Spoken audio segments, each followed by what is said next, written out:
a guide, it's not going to be law or anything. Back to the pavilion, nothing has been spent on it in the last 5 years. Partly, I think, because the lessees are in conflict with the council on who pays for the repairs there.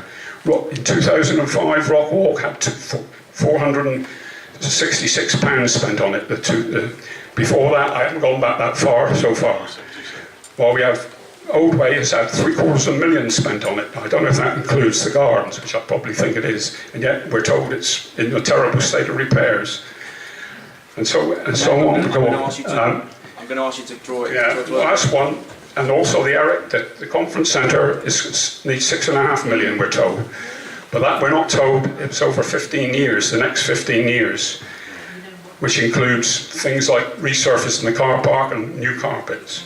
So what we're doing now, we want, as other people have said, we can borrow 10 million, which was going to be wasted on the hub in the town hall, pay that off, no problem. And we just want to try and keep these open spaces going, because once this goes, we've already got Abbey Park has got the balloon on it, and we nearly lost Babbacombe Downs. And if we lose this, nowhere in Torbay will be free from any of our developers. Thank you very much. I'd like to sort of begin with sort of coming back on some of the stuff that's been said. And obviously we all read the paper, we're all quite aware of columns which are written by politicians, comments sent in by other readers, and I think there's a really, really unhealthy polarisation of this discourse. It happens along the lines of, on the one hand you have the let's bring this place into the 21st century, and on the other hand you have this NIMBY, no progress, doom and gloom, anti-brigade. And that polarisation is very conscious, I think, and what it does is it deflects legitimate criticism, and it also leaves no space for a discourse of ownership, use and control of public space, community consensus, civic participation, other alternative ideas on citizenship and social justice, not to mention of governance and accountability. Yeah, so we get this kind of, we're rounded upon, even when we make legitimate criticisms, as being, you know, hopelessly backwards or backward looking, etc. And I just think, I mean, for me that comes down to this sort of dismissal, as Mona's was the most recent one from somebody that we're all probably aware of. You know, that's just straightforward contempt, and I think that just needs some critical reflection about how people are behaving that we have entrusted with the custodians of public land are actually talking back to us. So I'm going to try and make this thing work and see if I can. Yes, I can make it work. So these are a few select quotes which kind of maybe sort of jog your memories on that from the Babbacombe Downs experience that we all had. I say it that way. So again, you know, these are people that have been put into office. They are paid salaries and they are elected by us, and then round on us with this kind of contempt. So it's you know, something that, you know, it's these missives. You know, it's a one-way rhetoric, which, you know, it's not fit commentary from people that would consider themselves to be representatives of the public. So again, you know, I'm just keeping this in mind, and keeping, you know, maybe echoing Fiona's comments and Mark's comments about May and what we should be maybe thinking about, and relating these back to these public space struggles that we're currently engaged in. Could you read those out? Okay. Let's not have all the doom and gloom. That's been the problem for the past 20 years. Councillor Chris Lewis, I'm going to run through these quickly. Some folks wanted a lynching, not a debate. Nick Bye. After the performance at the recent public meeting, we will be picking a similar venue, so we do not have a smaller venue, so we do not have 300 people in the same room. It's for their own safety, really. I'm keen to listen, but what do they want to do? Turn back 500 years? That's the developer. Nigel Bloxham with that. This has been through the consultation process, and it will happen. I cannot believe where these people are coming from. I do not believe the people of Babbacombe do not want this. Yeah, so that's one person's subjective opinion. Again, you would think that after the change of heart on consultation, this has been through the consultation process, this would happen, that we would expect a bit of humility. You know, after those kind of very public comments and that kind of display of arrogance, but not from this council. You know, we're back in the same place, and what we're actually in, and I think this slide demonstrates this. This is actually a council at war with its constituents, and I'm going to put that kind of quite inflammatory comment out there. This is a conflict of ideology. And I think it's best to just be honest about that. The council can obviously never afford to say that. It never would say that officially.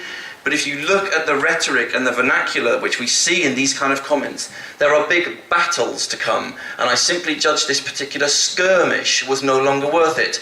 The big guns in the town hall are still loaded and pointed in the same direction as before. If anything good is to come from this, then perhaps those, like me, who are determined to see jobs and prosperity come our way, will offer more vocal support, even covering fire, rather than waiting until the battle is over before passing comment. Once more under the breach, dear friends. Nick Bye, Herald Express. So there are some battles we think we can win, and some which are impossible to win. I'm not being a hypocrite. Kerry Estate and the Lindstrand Balloon was one battle we could win. Councillor Kevin Carroll. You still feel you are battling all the time. It's terribly, terribly tiring. Nick Bye. So in their own words, and I think it's best to have this out in the open, that is what I would say constitutes an ideological conflict. Yeah. And I think it's best to say it in that way. In that way, everybody can position themselves, rather than do this whole super democratic, we're all working in partnership to find a solution. I just think that is an unhelpful framework when there are polarised comments such as this to come through. James, I'm going to hold you and pick you up later on, okay, if that's okay. Moving on. So, talking of vernacular and vocabulary, we at the Community Cooperative use a different word to describe what's going on here, and it's not a word that kind of gets used often around the family dinner table or anything, but this is a word dates back to 1964 on public space and urban renewal strategies, gentrification. You can probably hear the root of the gentry in that. And the Merriam-Webster dictionary describes this as the process of renewal and rebuilding an accompanying influx of middle-class or affluent people into deteriorating areas that often displaces poorer residents, is one version. And then again, the upgrading of decaying, normally inner-city housing involving physical renovation, the displacement of low-status occupants by higher income groups, and frequently tenure change from private rental to home ownership. This term was first used by the British urban sociologist Ruth Glass. So again, that's laden with class analysis, but I'm somebody who believes in having a class analysis on these issues. So it's these are the kind of the you know, in the interest of straight talk, I think we should name these things for what they are. Our next slide here actually demonstrates that this is real, it's happening, it's already here. So the recent, love it or hate it, most people in this room, maybe the sort of demographic here, sorry, I'm going to go back here. Love it or hate it, this was a nightclub which was frequented by young people. It was deemed to be somewhere which was an alternative space for young people. I've been there myself once. I'm not a club goer. I don't use the harbour side in that way myself. But nonetheless, what we see is the installation of a new kind of clientele in the now gentrified Queen's Hotel. And straight away there is a conflict, and ultimately this is displacing original facilities that have been there for years for local people to use. And we have to sort of translate this kind of logic onto and project that onto what this means for example, a space like Princess Gardens. What happens when people start to do what people do in parks, when people have bought themselves prime waterside apartments? That's what comes next. I don't want balls being kicked around outside my back door, kids screaming, people having picnics, people walking past the door at 11 o'clock at night. Can we get a fence around the park? Can we get a gate? Can we get a curfew? These are things that they are real, they happen, and these kind of phenomena usher in this kind of aggressive gentrification culture which we're now beginning to see the advent of. So again, when we talk about this, I think we need to sort of be aware that, my view on all these things is we need to argue this in the ideological. The sort of excursions into the technical may all be well and good, but to be honest, the council, the TDA, they have reports, consultants, technical information. That's all well and good, and we can fight over that. But I think if we get to the point where we're fighting over that, then we fail to realise ourselves as a community. There's a much simpler and more base premise to this, and that is basically you know, who owns and controls public space? You know, who does this actually belong to? Yeah, is that a select few? Is that a small political elite or people with large wealth? Or is that, you know, are we talking about the commons here and what it means to access